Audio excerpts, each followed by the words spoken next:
All right, let's do some question and answers. David has asked me to say at the beginning of every single video now that he goes through the comments.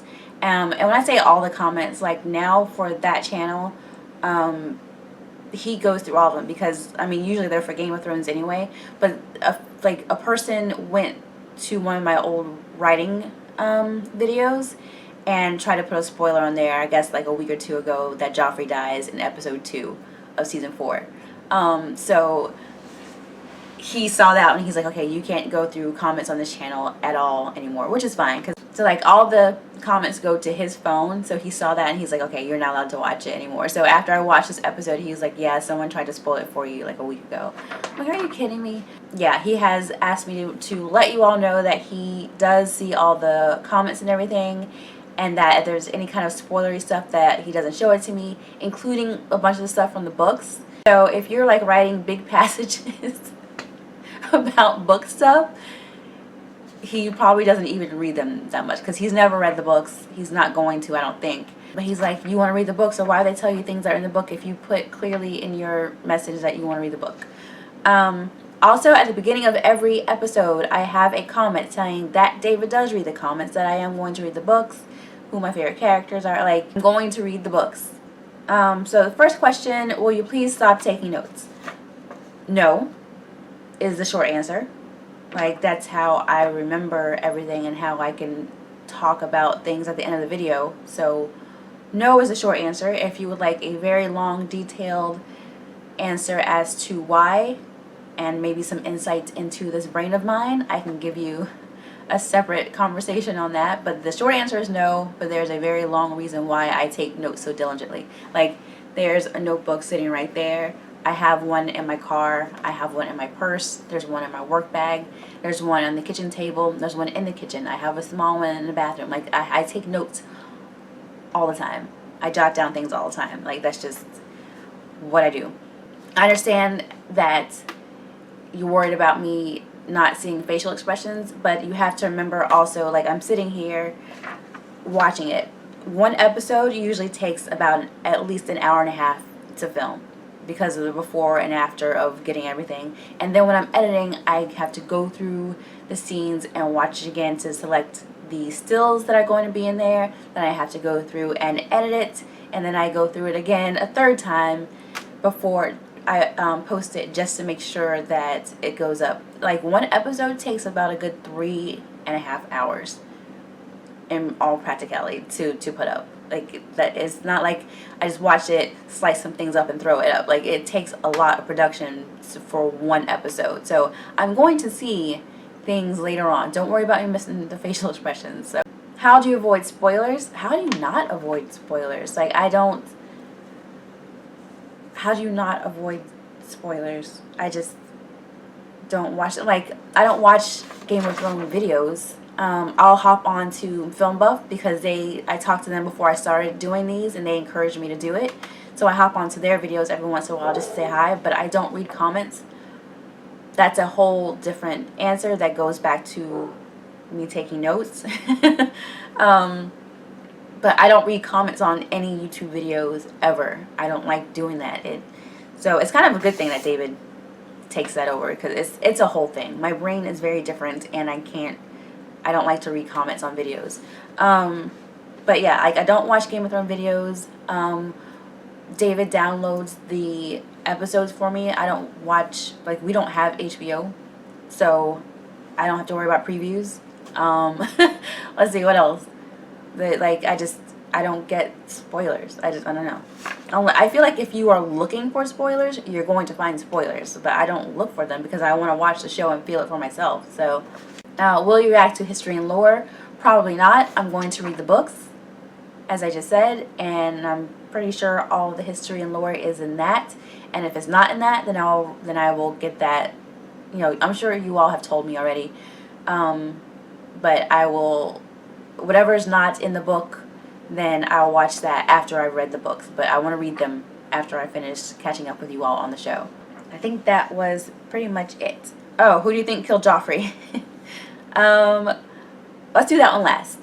Lisa Parsons, which female character in the show do you feel you can relate to? Who's your favorite female character? It's odd. My favorite female character in general is Arya. I just feel like she's like my spirit animal. She's just like, I love her. But I relate to different parts of all the female characters. Even Cersei, even though she's an evil asshole, she's very protective of her kids to a fault, and I have that mother connection with her. But I have a connection to all of them. All of them I feel like have a different pull on me. In case you haven't, like, in case you can't tell already, like all of them I feel a certain pull to, you know. But I think my current favorite character is Yara, because I feel like she is just a boss, you know, like she demands respect when she walks in that room, and I love that. And then the scene with her telling her dad, I'm going to take our fastest ship and our 50 best killers, and I'm going to, sail down the narrow sea to wherever, and I'm going to get my brother back. Like, damn. I was like, she just became my favorite female, like, character, like, that I can relate to, because, I don't know if you know this, like, I do freelance court reporting. I basically run my own business. I have people that do editing and scoping for me that I pay. If I can't handle a job, I call someone else to handle it, and then I do the billing. Like, I pretty much handle everything myself. So I kind of feel like that solidarity with Yara for handling her shit. Julia Davis, it's become obvious that only a handful of players for the throne are actual players. Who are your odds on favorite at this point? Who are your odds on and favorite at this point, and why? I think that's what you're trying to say. Now that Rob's gone, shit. Dany is off somewhere, like in the desert, making her way over, I feel like. So she's obviously a big contender for it, but like everyone else, they're all playing the game, but they're not gonna win it. Like, I feel like Dany's the only one who's gonna have that throne. I just feel like it's kind of just like Dany's coming. Like, with Rob and Lady Stark getting murdered, and then the next scene with Dany conquering Marine, I feel like that was the end of Act 1. You know, like, I feel like this is her story. Like, we have all the stuff going on in the north of the wall with the White Walkers coming. That's going to be big, hopefully soon, because I'm kind of tired of the wall stuff. Honestly, I am. Like, that's going to be a big, huge issue for anyone on the throne. But I feel like that and Dany getting her rightful chair back are like the two main stories. So for me, I don't care about anyone being on there except for her. EMEM, who do you hate more, Joffrey or Ramsay? P.S. I love your reactions. Thank you very much. Who do I hate more? I hate them both.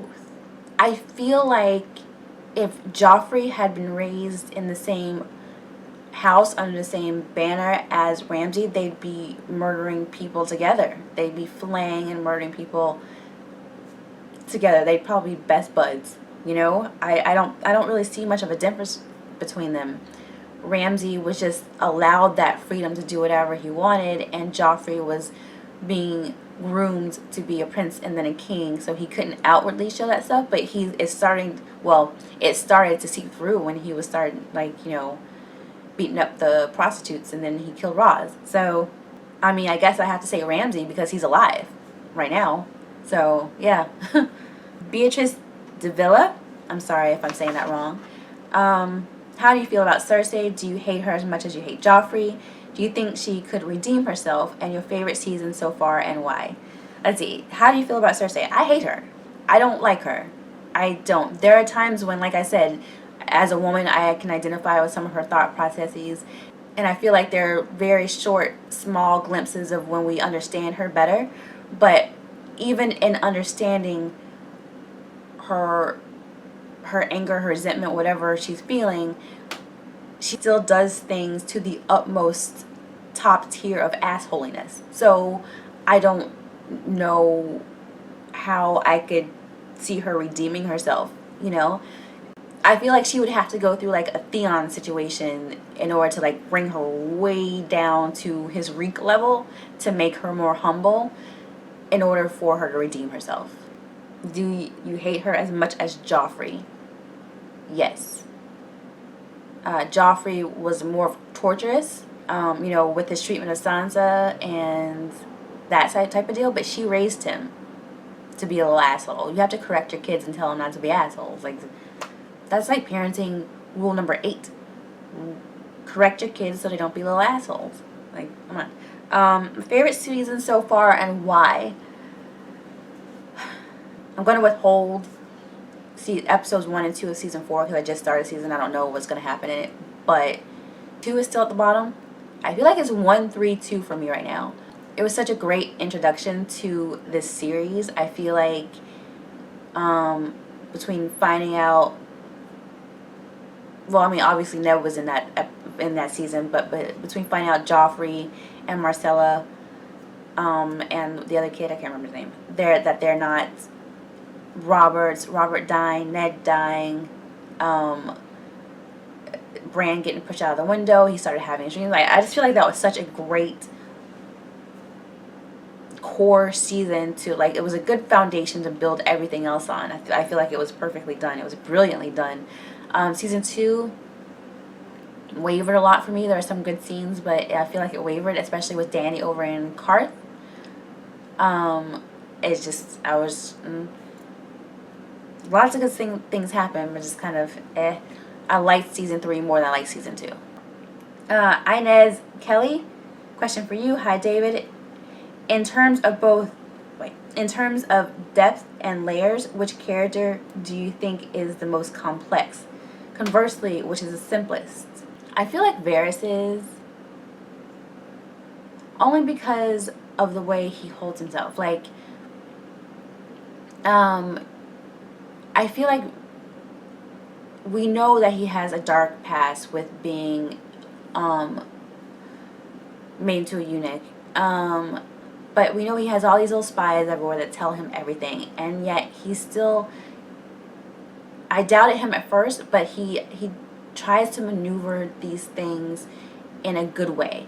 So he's getting all this information, and he could easily take that and be very, very horribly manipulative and try to just blackmail everyone. But instead, he has all this information, and he's always trying to maneuver people in a good way. Like he said, for the realm, for the kingdom. Whereas Baelish has spies, but he does things for himself. I feel like Varys is the most complex because he knows a lot and he doesn't use it in a bad way. And that takes a lot of strength and a lot of character to do that.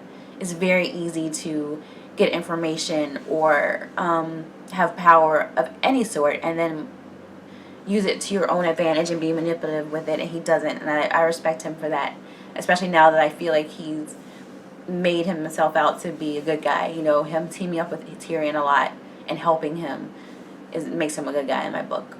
Who is the simplest? I mean, are we just talking about the main characters or like kind of like the kids? Maybe, because I would just say like Sam is the simplest. I mean, he's at the wall. He's not really in the game, but I mean, he's just Sam. He wants to read and be nice, and that's pretty much it. Yeah, I can't think of any other. I don't feel like any of the characters are really simple. Here's the thing, and I'm gonna go writer for just 1 second. When you have any character, as a writer, you know their entire backstory. All of my characters, I know who they are, how old they are, where they came from, the things that have happened to them in the past, things that will never make it into the book, but I know that what drives them as a character. So all characters, no matter what their path is, they're all complex in their own way. Because even though I said Sam would be simple, we know that his father was an asshole and basically threatened to murder him if he didn't go away to the wall. It was either be murdered or give up your birthright and go serve at the wall, and that shapes who you are as a person. So a writer conscious of that, I don't feel like any of the characters are simple. Even, I mean, you know, even someone who was like fleeting, like Hot Pie, who I keep bringing up because he was chubby and jolly. How did he end up at the wall? Or, yeah, like he was being sent to the wall too. So how was he being sent there? What's his background and his story? Like, all of them, everybody has a story, so they're all complex in a different way. It's just how they focus on them, pretty much. I mean, this could be a completely different story if we saw it from Sam's point of view instead of Jon Snow. Or this could be a completely different story if instead of starting with the Stark house, we started over with the Lannisters. We would be rooting for them and think the Starks are bad, you know? Yeah, I don't know. Although he is not a favorite of mine, I think Jaime is the most complex. Villain, hero, savior, destroyer, privately honorable, and publicly dishonored. I can see that. Still don't like him. I don't, but he's very complex. Simplest is Joffrey. He is merely evil incarnate. Yeah, I can see that too. Maybe Joffrey is the simplest one. He just... Him and Ramsay. Law Resistance 4. So how did it rank compared to the previous seasons? I answered that just like 1, 3, 2. That's how I ranked them so far. Okay, Joffrey. I mentioned before that I wanted Marjorie to kill Joffrey. Just like I think I said like I wanted her to pull a Snow White and Huntsman and like them be in bed the wedding night and pull the knife out and stab him. That would have been great. Didn't happen. I'm still putting my money on her just because I think there was part of the scene where he was like bothering Tyrion about being the cupbearer or whatever, and she's like, look, the pie, and she stands up and she goes to stand with him and they like share the pie, whatever. She had access to his cup, and I feel like she could have slipped something in there. And having said that, poison is a woman's drug. Is a woman's drug of choice for a weapon. You very rarely, especially in writing, it's kind of, I don't know, like, well, I mean, it's true in real life too. I've seen that too. Poison is very much a woman's drug. Not to say men don't use it, but women usually tend to do that because they can do it and leave. They don't feel like that personal kind of connection with killing someone. They can distance themselves a little bit. So poison is very traditionally used in writing as a woman's drug. So I feel like she could have done that, which kind of surprises me a little bit because she kind of had to have, I felt like she had a really big take on how to control him. And she was very calm about it. Like she's like, I got this. But poison is a woman's drug. But at the same time, that would be very obvious. We have to go to the other side. That's with Sansa being taken away by the fool. Someone had to orchestrate that, and I don't think that Marjorie would have done that or really known much about him. So I feel like he had to be connected with someone who was around for a while. But Marjorie is only me having wishful thinking because I've wanted her to kill Joffrey for Sansa. I just want her to kill Joffrey for Sansa. If it's her, I'll be so happy. That's it. I'm going to go ahead and watch episode 3 right now and get that done. And then I will see you all very soon. I don't know what my schedule is going to be for the WestWorld uploads. I don't know what day they come out on. I don't know what day WestWorld is on. Is it on Sunday? But I mean, there are only 3 so far. I've watched all 3 of them. We'll see. So I'll put those up over the next like week or 2 and hopefully be caught up. And that's it. All right. Have a good week.